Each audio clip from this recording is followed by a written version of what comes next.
Hello, जय Shri Krishna. Welcome to the divine calling. आज आप सबके लिए एक छोटी सी कहानी लेकर आई हूँ। एक गांव में दो दोस्त रहते थे। Let us name them mister A and mister B. Okay. A जो था वो बहुत रिच, बहुत पैसे वाला, कई बिजनेस चलते थे उसके, बट हरकतें थोड़ी ऐसी वैसी। बहुत पैसा होने के बावजूद भी वो पुण्य काम नहीं करता था, ना कोई दान धर्म कुछ नहीं करता था। पैसे कमाने के लिए कई बार he would even take the wrong वे।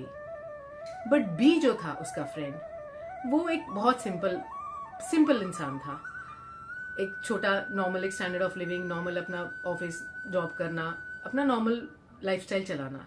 वो कई बार ए को कहा करता था कि भाई तेरे पास इतने पैसे हैं, पैसे कमाने के लिए कई बार तुझे कुछ थोड़े गलत रास्ते भी लेने पड़ते हैं, तो तू थोड़ा दान धर्म किया कर, थोड़ा पुण्य किया कर, तुम्हारे पैसे का थोड़ा सदुपयोग किया कर। But he would never listen. बी भी चलो ठीक है, सब अपने अपने लाइफस्टाइल्स में बिजी थे। बट एक समय ऐसा आया कि ए के बिजनेस में बहुत लॉसेस होने लगे, घर में बहुत बीमारियां आने लगी, बहुत तकलीफ होने लगी, कहीं से भी कुछ चीज कंट्रोल में नहीं आ रही थी उसकी, एंड वो एकदम हताश हो गया।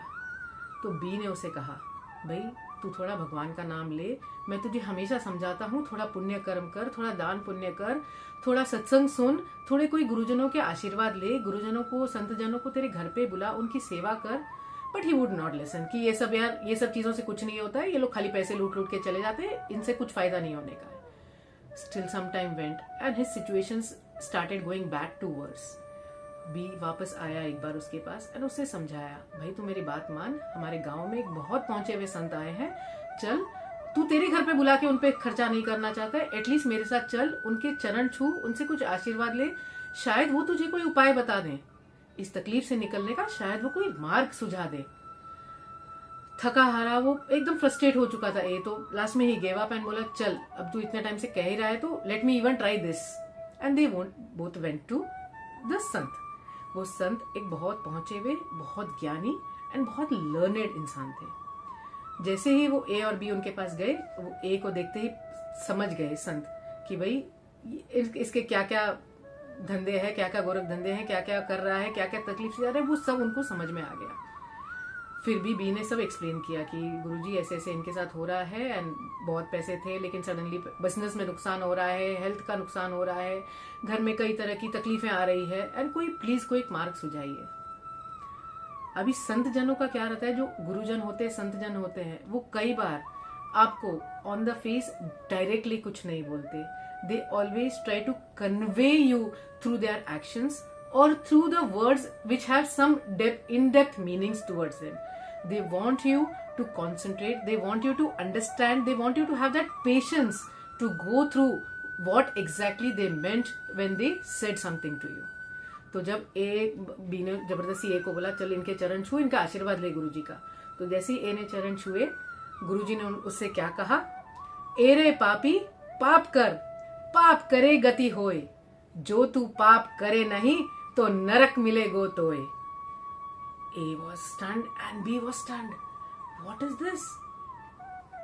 And then इतना बोला एंड वो अपने मेडिटेशन में चले गए, अपने ट्रांस में चले गए, एंड ए एंड बी वहां से निकल गए। ए अंदर ही अंदर बहुत खुश हुआ कि अरे तू मुझे हमेशा बोलता था ना मैं गलत मार्ग पे चल रहा हूँ, देखा तू जो संत जी के पास लेके आया मुझे, जो तू गुरु के पास मुझे लेके आया, उन्होंने खुद मुझे ओपन परमिशन, ग्रीन सिग्नल दे दिया कि जो मैं कर रहा हूँ वो हमेशा सही कर रहा था। वो तो मेरा समय ठीक नहीं चल रहा, वो तो चलो किसी की नजर लग गई मुझे, नहीं तो तेरे गुरु ने भी तो यही कहा कि अरे पाप कर, पाप करने से ही गति होती है, और जब मैं पाप नहीं करूंगा तो मुझे नरक मिलेगा। तो भाई ये सब करने से अगर मुझे स्वर्ग मिलता हो तो मैं क्यों ना करूं, मैं क्यों नरक में जाऊं।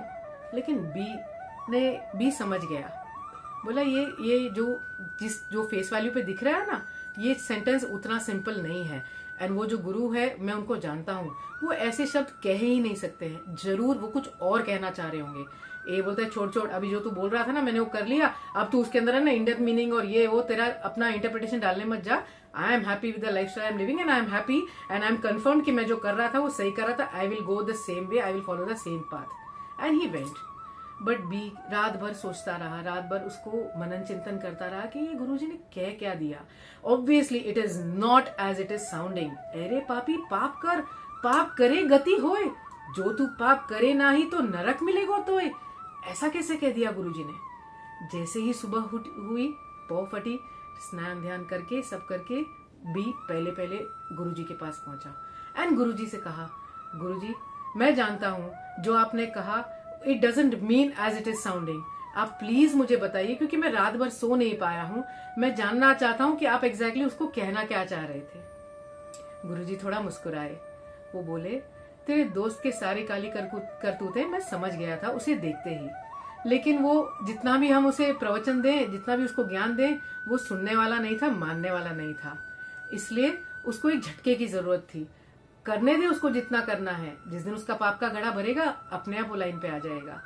लेकिन बी फिर भी नहीं माना। बी बोला, लेकिन ठीक है गुरुजी, ये सब आपकी बातें ठीक है, लेकिन जो आपने ये जो वर्स कहा, जो दो लाइनें कही, वो सही नहीं हो सकती। क्योंकि आप कुछ भी हो, अगर आप कोई किसी को सिखाना भी कुछ चाहते हैं, आप गलत तो शिक्षा दोगे ही नहीं कभी, वो तो मैं श्योर हूं।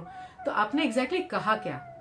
गुरुजी मुस्कुराए और बोले, बेटा तेरे जैसे ही शिष्यों की आवश्यकता है इस दुनिया को। मैंने कहा, एरे पापी पाप कर। संस्कृत में पा अक्षर जो होता है उसका मीनिंग और एक होता है, मीनिंग होता है उसका चरण। तो मैंने कहा, एरे पापी पाप कर, नहीं पा पकर। पाप वर्ड को कट करो, इट बिकम्स पा पकर, यानी एरे पापी जा गुरु के चरण पकड़, भगवान के चरण पकड़। पाप करे गति होए, पाप करे नहीं, पाप को वापस काटो। पा पकड़े गति होए, चरण पकड़ेगा तो तेरी गति होगी। जो तू पाप करे नाही, पाप को वापस कट करो। जो तू पा पकड़े नाही तो नरक मिलेगा तोय। इसलिए मैंने क्लियर इंडिकेशन मेरे वर्ड्स में था कि पाप को काटना है। तीनों जगह जहां पे पाप वर्ड आ रहा है उधर पाप को काटना है, उसको पा और प को अलग करना है। तो एक मीनिंग है कि तेरे पाप को काट, पुण्य कर, जिससे तेरे पाप कटेंगे। एंड सेकेंड, पा पकड़, यानी भगवान के चरण पकड़, गुरुजनों के संत जनों के चरण पकड़, तो तुझे गति मिलेगी, तुझे स्वर्ग मिलेगा, तेरे पाप कटेंगे। तो जब भी हम किसी गुरु के पास जाएं, किसी संत के पास जाएं, किसी लर्नेड इंसान के पास जाएं, keep eyes, ears, nose, everything open and try to assimilate as much as they speak to us and try to even think, चिंतन मनन उसका जरूर करें कि वो एग्जैक्टली क्या कहना चाह रहे थे, क्योंकि वो जब भी कुछ कहते हैं उसमें हमारी भलाई ही छुपी होती है। इसलिए पाप काटिए, पुण्य जरूर करिए। Thank you and you remember the divine is calling.